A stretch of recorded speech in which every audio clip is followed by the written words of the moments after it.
మన ప్రధాన ఆహార ధాన్యపు పంట అయిన వరిని నీటి వసతిని బట్టి సంవత్సరానికి 2 పంటలు తీస్తుంటారు మన తెలుగు రైతులు. పెరుగుతున్న వరి సాగుకు అనుగుణంగానే ఎప్పటికప్పుడు ఆయా ప్రాంతాల్లో ఎదురయ్యే సమస్యలను దృష్టిలో పెట్టుకొని కొత్త రకాలను శాస్త్రవేత్తలు అభివృద్ధి చేస్తుంటారు. ఇటీవలి కాలంలో వరిలో సన్న రకాలకు డిమాండ్ పెరుగుతుండటంతో పశ్చిమ గోదావరి జిల్లా మారుటేరు ప్రాంతీయ వ్యవసాయ పరిశోధనా స్థానం వారు కొన్ని కొత్త సన్న వరి రకాలను రూపొందించారు. అలాంటి ఒక రకమే MTU 1426. మినీ కిడ్ దశలో ఉన్న ఈ రకం గుణగణాల గురించి తెలియజేస్తున్నారు ఇక్కడి ప్రధాన శాస్త్రవేత్త డాక్టర్ దయాల్ ప్రసాద్. వరిలో తినటానికి సన్నని అనువైన వరి రూపకల్పన భాగంలో మన మారుటేరు పరిశోధన స్థానం నుంచి MTU 1426 అనే రకాన్ని రూపొందించి చిరుసంచుల్లో ప్రదర్శించడం జరుగుతూ ఉన్నదండి. దీనిని శ్రీధృతి మరియు నెల్లూరు మషూరి అనే రకాలను సంకరపరచడం ద్వారా రూపొందించడం జరిగింది.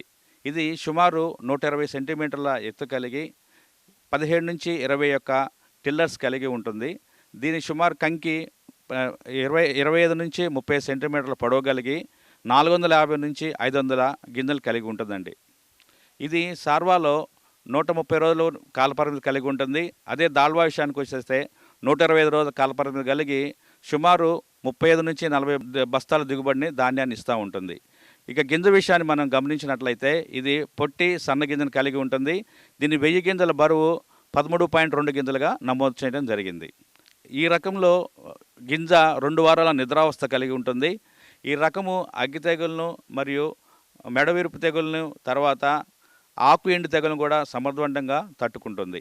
మన గోదావరి జిల్లాల్లో ఈ యొక్క రకాన్ని RNRతోనూ KNMతోనూ సాధన అనే రకాలతో మనం పరిశీలించడం జరిగిందండి.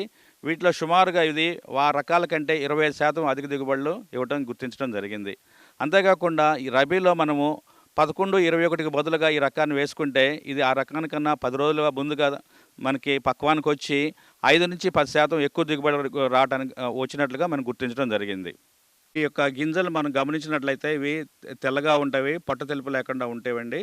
ఈ యొక్క గింజ పొడుగు వచ్చేసరికి 4.8 mm గాను, గింజ వెడల్పు వచ్చేసరికి 1.4 mm ఉండి దాని LB రేషియో 3.42గా ఉంది. అంటే ఇది ఫైన్ గ్రెయిన్ కేటగిరీ కింద దీన్ని గుర్తించడం జరిగింది. అదేవిధంగా దీన్ని హల్లింగ్ పర్సంటేజ్ మనం గమనించినట్లయితే 75% గాను, మిల్లింగ్ శాతము 67% గాను, హెడ్ రైస్ రికవరీ 62.92 అంటే 63% గాను, అంతేకాకుండా జింక్ వచ్చేసరికి 14.60 మిల్లీగ్రాములు 1 కిలో గింజల్లో ఉన్నట్లు గుర్తించడం జరిగింది. అంతేకాకుండా ఇది పడిపోకుండా ఉంటుంది, ఎందుకంటే దాంట్లో SCM2 అనే జీన్ దానిలో ఉంచడం జరిగింది. తర్వాత ఎనరోబిక్ జెర్మినేషన్ కూడా అనుకూలంగా ఉంటుందన్నమాట.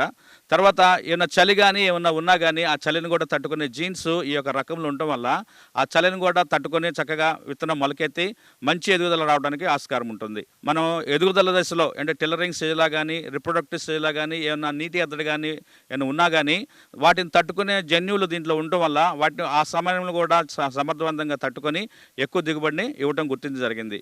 ఈ యొక్క గింజలు తిండికి కూడా చాలా అనుకూలంగా ఉండటం వల్ల అనేక మంది రైతులు కూడా దీన్ని ఎక్కువగా ఇష్టపడతా ఉన్నట్లు మేము గమనించడం జరిగిందండి.